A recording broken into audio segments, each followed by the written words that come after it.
BKPRMI Kota Cilegon, Ustadz Fathahillah, yang saya hormati guru saya, murabi saya. Beliau adalah Ustadz Yahya Daryana. Saya kenalnya Ustadz Yahya karena beliau selalu berinteraksi dengan saya di masjid. Dan yang saya banggakan kepada seluruh anggota Risma di Kelurahan Jombang Wetan yang tidak bisa saya sebutkan satu persatu, dan insya Allah antum dan nanti semua yang hadir di sini dalam keberkahan Allah. Karena apa? Allah sudah memberikan dan memilih antum dan nanti semua menjadi orang-orang yang spesial. Seharusnya di siang hari bolong gini enaknya tidur ngegoler, tapi antum dan nanti semua dengan ikhlas, dengan ridho mau berjalan ya ke tempat yang insya Allah penuh barokah ini. Dalam apa? Pertama dalam silaturahim, yang kedua yaitu tholabul ilmi. Mudah-mudahan apa yang disampaikan Ustadz Yahya dan insya Allah saya akan memberikan sedikit praktek ya, bisa bermanfaat bagi kita semua. Sebelum saya memulai praktek, Bapak Ibu serta para remaja masjid yang insya Allah disayang dirahmati Allah, perkenalkan nama saya STTTOTO. Ya, kalau Bapak Ibu ke Cibeber tanya aja lah nama saya. Kalau Bapak Ibu ke DPRD tanya nama saya, semua udah tahu. Karena saya anggota DPRD 2014. Orang pertama anggota dewan yang mundur ya saya. Cilegon. Ya, yang mengundurkan diri saya. Gitu. Kalau Bapak Ibu tetap teman-teman Risma nyari saya masuk ke PCI dan sekitarnya tanya, Pak Ketua RW 05 siapa? Ya saya orangnya. Kalau Bapak Ibu tengah malam ada yang kesusahan karena ujian Allah, sohibul musibahnya, nggak usah bingung-bingung, nangis saja. Perintahkan Risma, suruh hubungi saya. Insya Allah 24 jam saya ready on call. 24 jam, tolong dicatat nomor saya. Karena kata Allah, tidak akan aku katakan seseorang itu beriman jika belum aku uji keimanannya. Biasanya setelah daurat Janais ini ada ujian dari Allah, dikasih ya, antum dan nanti semua itu apa? Dihadapkan dengan kematian yang sesungguhnya. Bentar lagi kita praktek, ini bohong-bohongan praktek kan, gak ada yang mati kan. Nah gitu. Nomor saya di 081 2081 ya, 319 275 411. Sekali lagi nama saya STTTOTO, nggak usah ditambah-tambahin Pak, cukup itu. Pak Toto, ada orang meninggal butuh ambulan, silakan, saya punya 2 ambulan ya, bukan ambulan subsidi, bukan ambulan sumbangan, itu ambil pure dari pribadi saya yang saya dedikasikan gratis Bu Kasih. Kalau nggak percaya tes saja ada ya. Siapa yang mau diangkat, silakan ya. Baik Bapak Ibu yang rahmati Allah, itu ta'aruf saya sedikit ya. Mudah-mudahan dengan ta'aruf itu sekali lagi kita tidak berhenti sampai di sini. Setelah pelatihan biasanya wis lah gitu. Nanti kalau menemui kesulitan di lapangan Bapak Ibu ya, silakan calling. Sekali lagi 24 jam. Bayar piro Pak Toto? Gratis hari kita mah. Ya, saya tegaskan nggak ada Pak orang ngurus jenazah itu minta dibayar, karena ini fardu kifayah seperti yang beliau sampaikan. Apa itu fardu kifayah? Definisi fardu kifayah apa? Barang siapa dalam satu kelompok atau golongan tidak ada satupun orang yang bisa ngurus jenazah, maka kelompok atau golongan tersebut akan menanggung dosanya. Padahal banyak dalilnya. Kelompok itu berapa nggak tahu Ustaz yang tahu. Ada katanya 40-80 rumah Bekasi. Kiri kanan sampai radiusnya situ. Ada yang satu RW, ada yang berapa RW? Enggak. Jadi kelompok kita. Kalau PCI kebetulan ada saya, maka berbanggalah bagi kita yang selama ini ngurus jenazah. Jangan kalah berebut pahala dengan Ustaz Yahya. Kalau beliau dipanggil ngisi tauji atau ngisi taklim, paling banter 40. Pahalanya 40 orang itu. Kalau orang yang ngurusi jenazah, bayangin Pak, 2 RW, 3 RW, 9 RW, nggak ada, kita tampil sebagai penyelamat fardu kifayah. Berapa yang kita selamatkan dosanya? Masya Allah. Itu bayarannya Ustaz. Makanya saya mau Pak. Sekali lagi nggak usah worry, nggak usah khawatir. Dengan saya, waduh ngundang Pak Toto masih mahal. Enggak Pak, buktikan tes. Ya, tes silakan. Di nomor itu, 24 jam HP ini mulai beli sampai sekarang nggak pernah mati. Dan selalu full pulsanya, kuotanya ya. Jadi nggak usah. Miss call saya back, call back pasti. Baik Bapak Ibu yang dirahmati Allah, tadi udah sampaikan materinya. Yang terpenting di sini apa persiapan kita di saat kita dihadapkan satu ujian berat kita, yaitu dengan kematian seseorang. Siapa yang bertanggung jawab? Sekali lagi kita harus tampil di sana. Karena tadi sudah disebutkan, kewajiban seorang muslim dan muslimat itu ada 4 terhadap jenazah. Apa? Yang hafal teteh depan. Karena berapa bulan yang lalu beliau juga hadir di sini. Saya untuk hari kedua ini tampil di sini. Ya. Yang pertama kewajiban seorang muslim dan muslimah terhadap jenazah pertama yaitu memandikan. Betul kan? Yang kedua mengkafani Bapak. Yang ketiga menyolatkan. Lalu yang keempat ini adalah menguburkan. Menguburkan itu kondisional Pak. Melihat cuaca. Kalau cuacanya sekiranya itu membahayakan bagi kita yang menguburkan, itu boleh ditunda. Kata Rasulullah, ya Rasulullah, si fulan sahabat kita Arkam meninggal. Lalu Rasulullah pun memerintahkan, segerakan urusannya. Apa ya Rasulullah? Memandikan, mengkafani, menyolatkan, lalu menguburkan. Tapi menguburkan itu sekali lagi kondisional. Jika kita waktu mau memberangkatkan jenazah, hujan, diiringi dengan kilat, diiringi dengan petir dan sebagainya, itu membahayakan Pak. Maka ditunda, nggak apa-apa. Kata Rasulullah apa? Segerakan kuburnya, ya, menguburkannya, tapi jangan sampai berubah wajahnya. Pak, mayat itu kita ngurusnya 3 jam kasih. Secara teori 3 jam. Kalau mayat-mayat biasa mah gampang Pak. Yang luar biasa jika kita ujiannya itu lebih berat. Bagaimana nanti kita praktekkan? Mayat, seorang yang sudah divonis meninggal ya oleh medis, maka secara teori 6 jam itu udah kaku.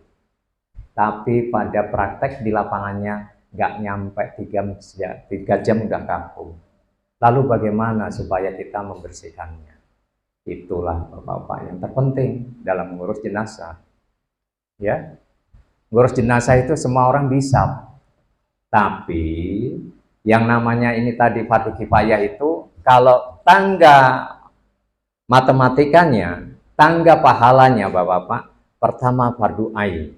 Di bawahnya satu tangga, di bawahnya fardu kifayah. Artinya kurang satu tangga itu udah mendekati wajib. Kalau kita cuma modalnya berani doang, sing bengene mengkene nggih Pak Toto gitu ya. Maaf Bapak-bapak. Itu kalau ibadah nggak tanpa ilmu, diterima enggaknya saya nggak tahu. Ya, itu harus ada Pak. Lalu bagaimana setelah kita mendengar inna lillahi wa inna ilaihi rajiun? Kalau di PCI khususan Pak dan komplek-komplek sekitarnya, itu malaikat Israel sangat-sangat tahu diri Bu Basir. Kalau nyambut warga saya itu tengah malam. Iya Pak. Justru kalau saya diundang, ya, diundang siang hari atau pagi, di wilayah lain, dedekan jantung saya ini lebih kencang. Nggak tahu ada apa. Pasti ada sesuatu yang spesial pada mayat itu. Banyak cerita Bapak-Bapak. Dari kedua tangan saya ini, saya pernah memandikan tokoh Banten. Siapa yang nggak bangga? Saya orang Jawa Timur aslinya. Tapi orang Banten pada nggak berani mandiin tokoh Banten itu. Nggak perlu saya sebut. Bapak semua yang hadir di sini saya yakin nggak tahu makam para tokoh Banten di mana Bekasi? Nggak tahu. Saya yang tahu. Ya, ada spesial khusus makam tokoh Banten. Dan dari tangan saya juga pernah ngurusin jenazahnya. Masya Allah. Dan hebatnya dari kedua tangan saya ini, Bapak-Bapak, Ustadz, yang ahlul jannah masih bisa dihitung jari. Semua ahlul minannar. Saya bukan durin Allah. Begitu kita mati berbujur kaku, Bapak Ibu yang dirahmati Allah. Sebenarnya kalau Rasulullah SAW itu mencontohkan kita, dan boleh menyiarkan setelah memandikan, kita bisa sebagai tim janais. Tapi sayangnya Rasulullah SAW itu udah memberikan janji, barang siapa sehabis memandikan jenazah saudarinya, lalu dia menyimpan aibnya Bekasi, maka Allah akan memberikan 40 kebaikan. Itu di dalam satu hadis. Artinya apa? 40 hari dosa kita dari depan ke belakang sudah diampuni. Di hadis lain dikatakan apa? Bagaikan, kalau kita menyimpan aibnya, bagaikan pahalanya ganjaran apa? Bayi yang baru lahir. Masya Allah. Itu baru menyimpan, Pak. Wih, mati nih orang beres kan. Wih, itu kebanyakan itu. Ya. Tapi alhamdulillah sampai hari ini saya nggak pernah. Tapi ya sekali-kali perlu saya sampaikan bab apa masalah jenazah itu, agar kita bisa mengambil ibrah atau pelajaran. Karena ada satu kata mutiara yang katanya konon ditulis oleh salah satu sahabat Rasulullah SAW yang bernama Umar bin Khattab. Wa kafa bil mauti wa izzur. Cukuplah kematian itu sebagai pemberi nasihat. Sekali lagi, cukuplah kematian itu sebagai pemberi nasihat. Memang Pak, suatu hari Rasulullah SAW duduk dalam satu majelis seperti kita sekarang ini. Ditanya oleh sahabat, wahai Rasulullah, di saat engkau sekarang masih hidup, tempat kami bertanya, mana yang hak, mana yang batin, mana yang halal dan haram, mana kewajiban kita setelah mati, apa kewajiban kita setelah mati, apa kewajiban kita selama di dunianya. Maka Rasulullah dalam satu hadis mengatakan tabassumuka fi wajhi shadaqah. Rasulullah itu selalu tersenyum, Bapak-bapak, Ibu-ibu ya, sebelum menjawab pertanyaan selalu always smile, selalu tersenyum. Maka jangan ngaku Rasulullah, penganutnya Rasulullah, saya ahlul sunnah wal jamaah, senyum aja nggak mau. Ketemu jamaah sing jenggote 3 meter, sinis. Ya, kalau memandikan jenazah ini tanya Ustadz Yahya yang udah ahlinya. Di lapangan itu pada prakteknya banyak itilaf Ustadz, banyak perbedaan-perbedaan. Bapak nanti saya praktekkan juga gitu, akan berbeda. Pak Tata membedakan aliran apa. Tapi begitu nanti saya praktekkan, wah ternyata sangat simpel Pak, nggak perlu mengada-ngada dengan saya. Ya, jadi ditanya Rasulullah, kepada siapa ya Rasulullah? Kami bertanya, sepeninggalanmu nanti. Maka Rasulullah pun jawab, kelak sepeninggalanku nanti akan ada 2 nasihatan. Yang pertama nasihatan pandai bicara, yang kedua nasihatan yang diam saja atau tidak pandai bicara. Apa itu ya Rasulullah? Yang kita bahas sekarang ini. Nasihatan yang kedua yang tidak pandai bicara yaitu hal maut, kematian, ya. Makanya di ambulan saya tulis cukuplah kematian itu sebagai pemberi nasihat. Maksudku lama hari sing nutup ambulan kula macam minimal, oh iya ya, siapa yang bisa menjamin Bapak? Siapa yang bisa menjamin salaman dengan saya sekarang, nanti malam Bapak Ibu masih bisa bangun? Gak ada Pak yang berani. Karena apa? Wa mamati lillahi rabbil alamin. Bener gak Ustaz? Karena mati itu kita baca 5 kali nih agreement hidup kita, sehari 5 kali Pak kita minimal dalam salat wajib kita. Inna sholati wa nusuki wa mahyaya wa mamati lillahi rabbil alamin. Itu sebenarnya kalau kita seorang dewasa menghayati bacaan itu, oh iya ya, itu agreement Bu, perjanjian hidup kita dengan Allah. Jangan petentang-petenteng weh masih 6 kene ya. Mati kita mah sesuwe. Begitu keluar jalan tabrak-brak modar ya kan. Bapak Ibu yang dirahmati Allah, beberapa bulan yang lalu saya memandikan seorang preman, masih muda. Maaf aja. Walaupun dia preman dengan tato di leher sampai ujung jari, sebenarnya ngadepin saya emang saya nggak takut. Karena premannya cilik. Cilik Ustaz, lagi ini kok jadi preman, pantas matinya dibacok. Kepalanya dibacok nih Ustaz. Belah. Orang PCI nggak sanggup, emang PCI yang mandiin saya aja. Jam 2:30 malam. Lagi ini kok jadi preman tebulura, gue kasih bocah cilik ya. Dibacok lah mati. Tuh. Kalau udah gitu apa yang menjadi banggaan kita? Ya, mudah-mudahan apa yang nanti saya sampaikan kita praktekkan bersama, yang sudah disampaikan oleh Ustadz Yahya, kita bisa mengambil ya kebaikan-kebaikan dari yang kita niatkan pada sore hari ini. Baik Bapak Ibu, apa yang perlu kita siapkan di saat kita sebelum memandikan jenazah? Yang pertama, pastikan jenazah itu benar-benar sudah wafat atau meninggal. Bagaimana caranya? Kalau kita nggak bisa deteksi ya dengan denyut nadi, baik di sini, baik di tangan dan bagian kita ragu, panggil bidan atau dokter atau mantri yang ada di sekitar kita. Karena mereka itu punya alat yang namanya stethoscope ya. Alat untuk detak tuh. Kalau sudah dinyatakan oh ya meninggal, maka bapak-bapak, ibu-ibu segerakan lepas semua pakaiannya mumpung masih lemas.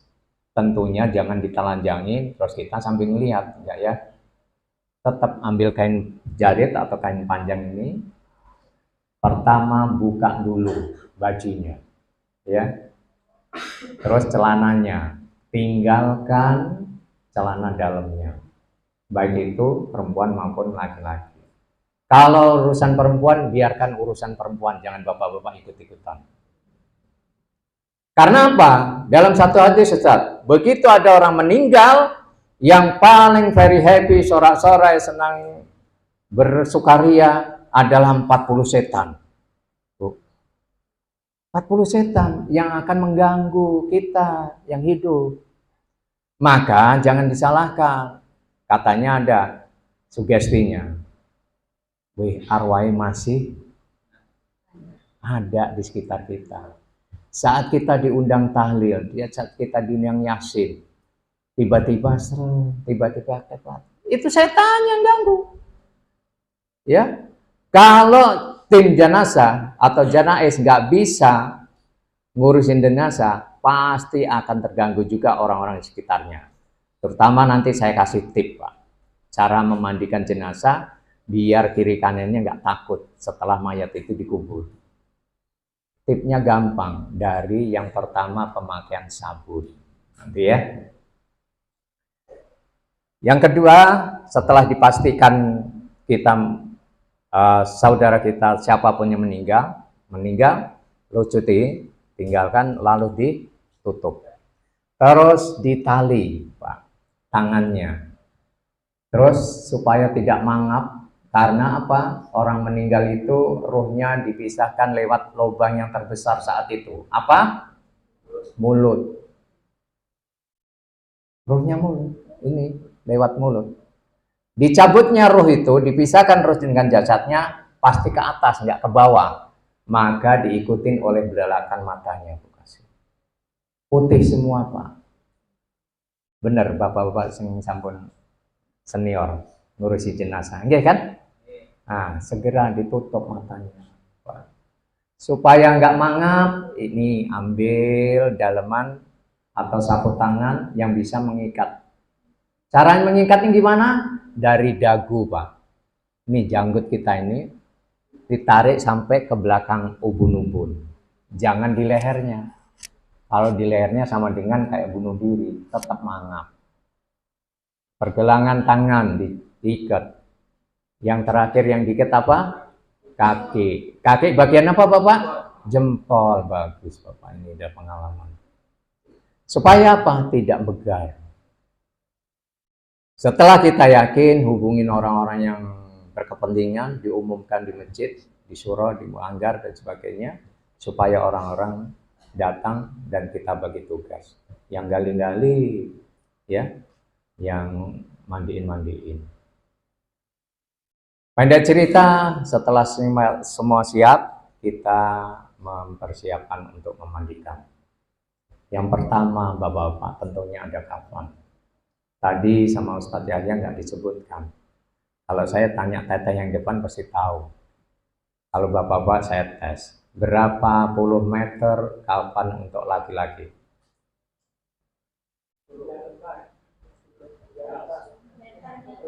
Pak, berapa panjang Pak kafannya untuk jenazah laki-laki? 10. Panjangnya Pak? Kalau 120 panjangnya lapangan bola. Jadi Bapak Ibu yang dirahmati Allah, untuk jenazah laki-laki cukup 10 meter, untuk jenazah perempuan 12 meter. Kenapa bedanya 2 meter Pak Toto? Karena di sana akan ada hijab atau jilbab. 10 meter nggak cukup Pak Toto. Mayat kan kurang lebih 2,5 meter. Nanti kita praktekkan. Ya. Karena saya dalam ngurus jenazah itu, Bapak Ibu yang dirahmati Allah, saya nggak usah pakai celana-celanaan. Nanti cukup sarung Pak. Baju pasti, ya. Sarung itu pasti. Terus nanti pokoknya nggak pakai celana. Karena celana apa? Di saat si jenazah mengalami bleeding, tahu bleeding Pak? Pendarahan yang berat. Bagaimana dengan kondisi itu?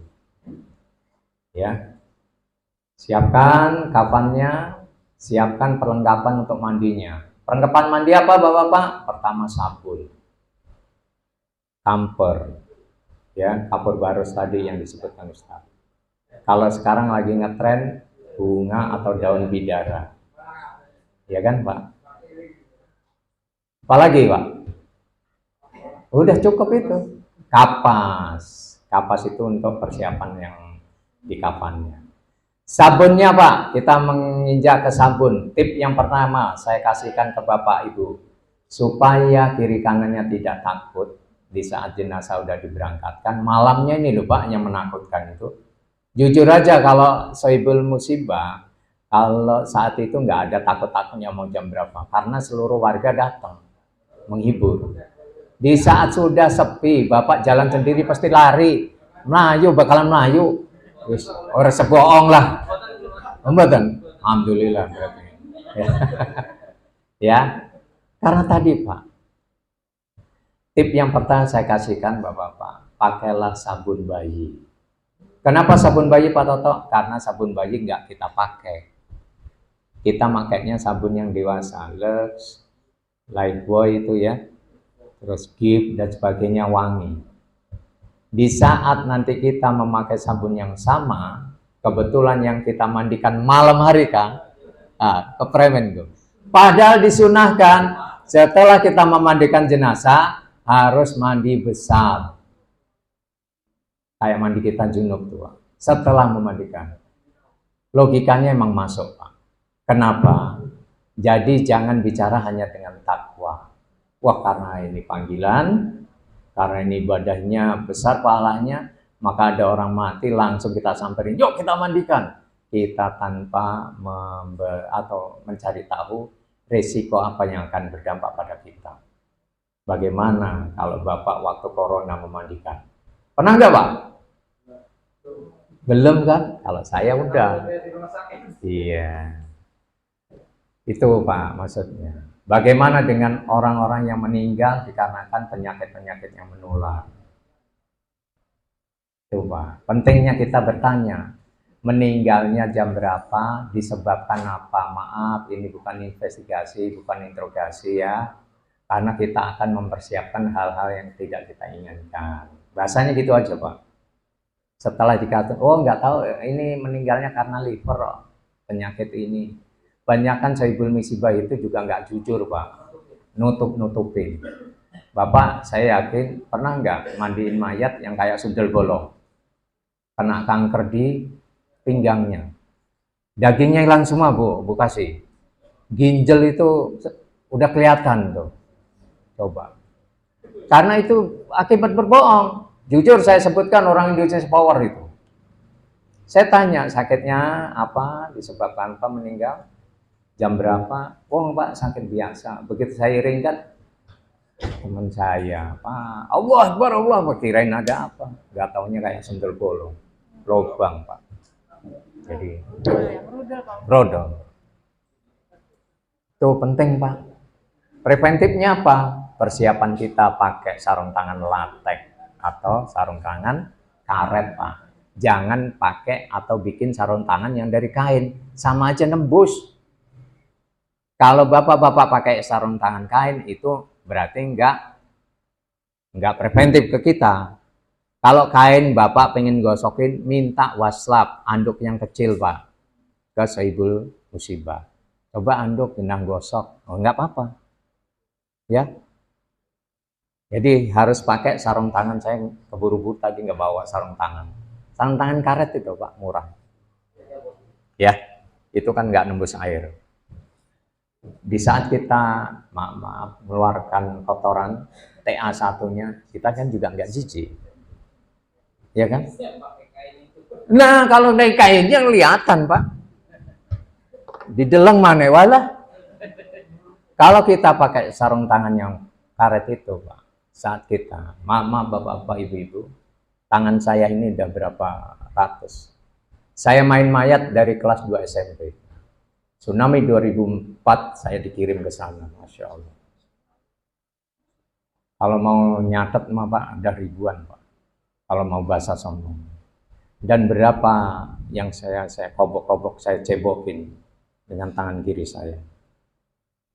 Jadi bapak-bapak, ya, lubang yang terbesar sebenarnya ada di tubuh manusia itu setelah meninggal.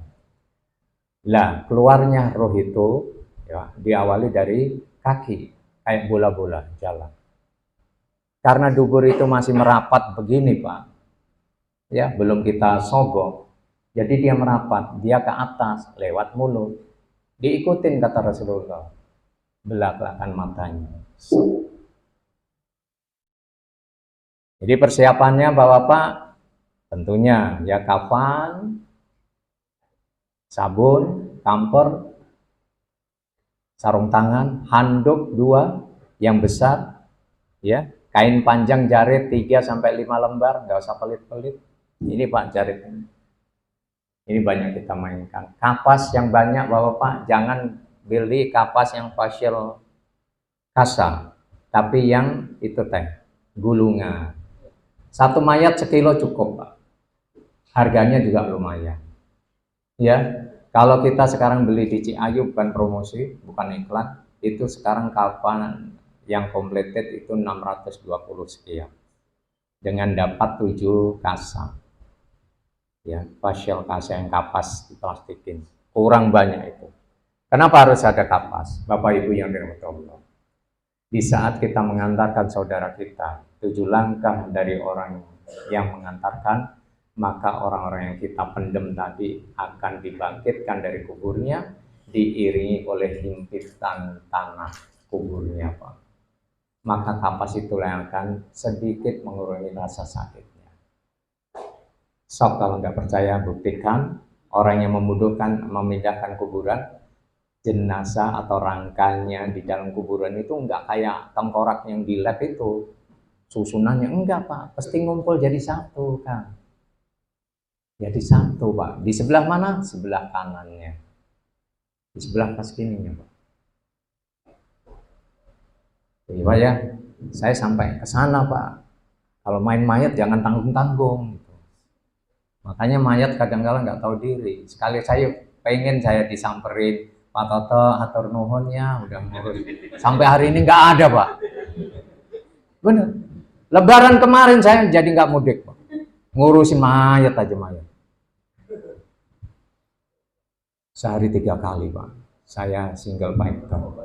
Masya Allah. Baik Bapak-Bapak, kita praktek ya.